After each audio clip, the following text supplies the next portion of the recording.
Yeah, all right. I'm sure we've all done this. You're working on a new game, any sort of game, and you're desperate to get the best new idea you can possibly imagine. Something that no one else has ever thought of. Something that you've never thought of. Some inspiration, some genius, fantastic, blinding light on the road to Damascus.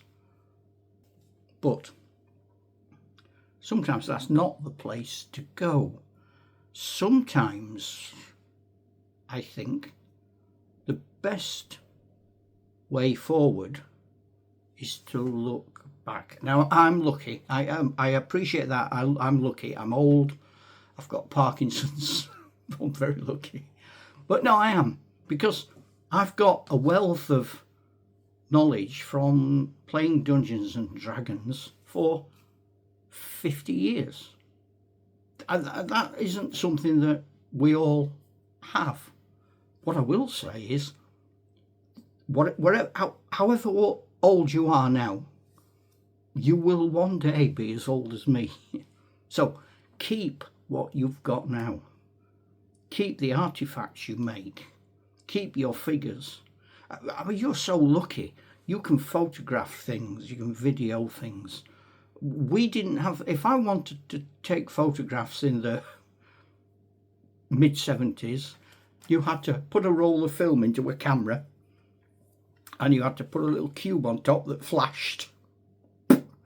and you had to use all the entire roll up, 12, 24, and you had to take it to the Boots the chemist and they had to develop it for you, and you came back with a bag full of bits like that.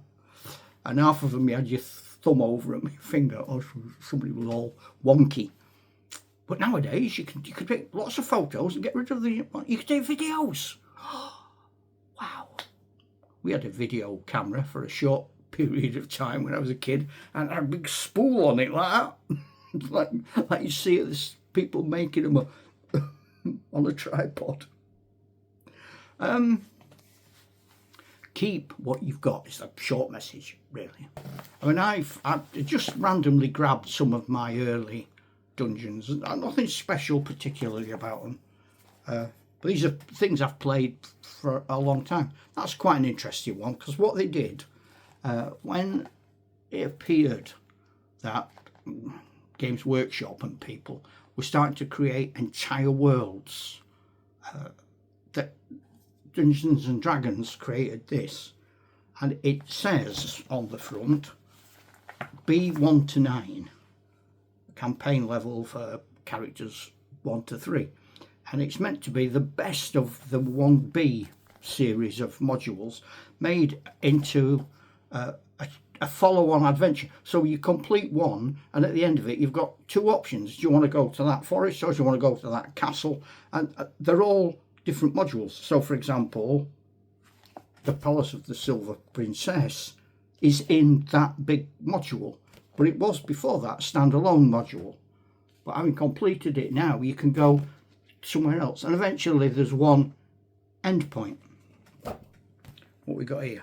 Oh, so yeah, B1, that's the same. B1's not in there, Search of Adventure, but I played this so much in the early 80s.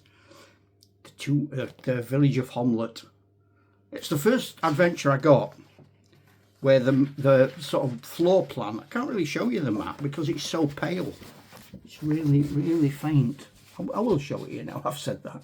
But it's the first one where there weren't dungeon rooms, they were all buildings. I found it really complicated to play the whole village, really hard. That was different. Glacial Rift of the Frost Giant Jarl, all those Steadfast of the Mountain Giants and things. Brilliant, epic fun. So I can go back and reread them and come across little bits. Might just be a way of opening a door. Might be a trap. Some of the old school traps were really funny. You know, like the floor dwellers where you'd be walking along and suddenly the tiles would go. Awful teeth. Oh, or big gnashers looking at you, or things drop on your head. Or we had slimes. Oh, do you remember slimes? You could make your own slimes. If you bought slimes, proper slimes, you got 3 metal ones in a packet. And they weren't expensive, but they were as expensive as a figure. But I don't know if you know that expanding foam that builders and plumbers use. And you put a little squirt on a coin or on a base. You go and stop. It expands. And you can paint it. You got your own slimes for virtually nothing. Ah, happy days. Plastic spiders from the joke shop. Hundreds of them. But those ideas, as you get older and more experienced and you play more games, you can look back on and introduce into your games. I suppose what I'm saying is everything doesn't have to be super duper brand new, because it might not be super duper brand new to you. Probably is super duper brand new to somebody else, and that's nice. We all know about, we all get inspiration, don't we, from films and books we've read. Sometimes we just get inspiration walking along. I had an inspiration today that I've never had before. When I take my dog for a walk, it has a lock, like one of those you push buttons, numbers, and it opens, and it's called a Borg lock. And I thought, oh, Borg lock. What if there's a dwarf in my world called Borgenson, and he's famous for making locks, and that's what Borg locks are in Dural. They're made by a specific dwarf. He might have a firm of locks. Best locks, Borgenson's locks. But I only thought that this afternoon when I was letting the dog in the dog field. Inspiration comes from strange places. Might even come from me one day, you never know. Keep watching. Subscribe, comment. Love me. That's not to say that I believe that everything in the past had value. It didn't. But experience is worth having. But what happens? I hear you cry as one man, if you're but a youth, but a mere stripling, and you have no experience, or you're playing Dungeons and Dragons for the first time. I would run Dungeons and Dragons Club as a player who's just celebrated his 16th birthday.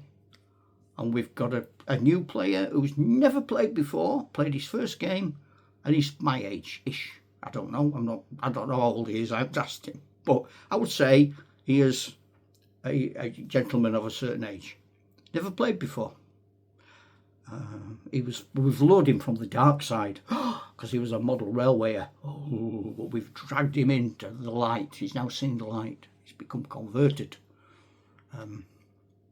So there are lots of different people coming with different levels of experience. Age is going on to do it. You can, I know you can find very expensive copies of these dungeons. I wouldn't say rush off, my old cocksparrow, and buy them at whatever stupid price they're asking you for them. There are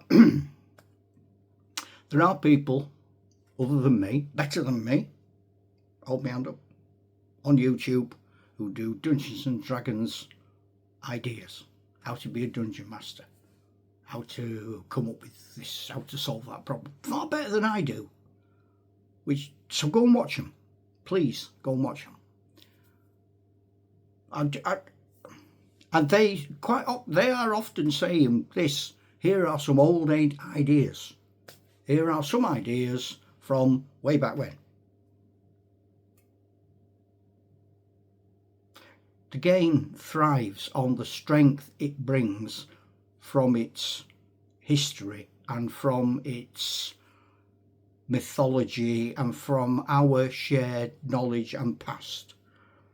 If you're lucky enough in your group to have players who have played the game since the beginning, or like me, before the beginning, I was doing fantasy role plays 73. In the same way that Gary Gygax was doing fantasy role play without really knowing that's where he was going when he came up with Chainmail. That wasn't his big plan. It just sort of happened.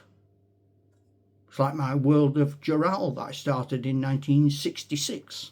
It never became a massive selling phenomenon. I like the word phenomenon, because you don't know when to stop saying it. It's like nasturtiums. I love that phenomenon. So yeah, so it's a phenomenon. My stuff's not. For whatever reason, because my stuff's rubbish. So, and get what you can, where you can, why you can, while you can, if you can. And enjoy playing. Keep all your notes. Keep all your records. Don't chuck stuff away. Don't get bored when you move house or when you leave your mum's. Don't, or you retire. Or you think, oh, I'm grown up now. No, don't throw it away, please. Do something with it. Put it in a box. Send it to a Dungeons and Dragons club and say, hey, I'll fill your boots. Oh, can you imagine that? Oh, we went down to the Dungeons and Dragons club on Wednesday, and the landlord said to us, the landlady it is, but if she said to us, somebody's just popped in. He's got a big box, and he says it's full of all the Dungeons and Dragons stuff he used to do from 1977, but he don't want it anymore. You can have it. And it got a big trunk like that. Oh, man. Heaven. I'm in heaven. Ta-da, Chuck.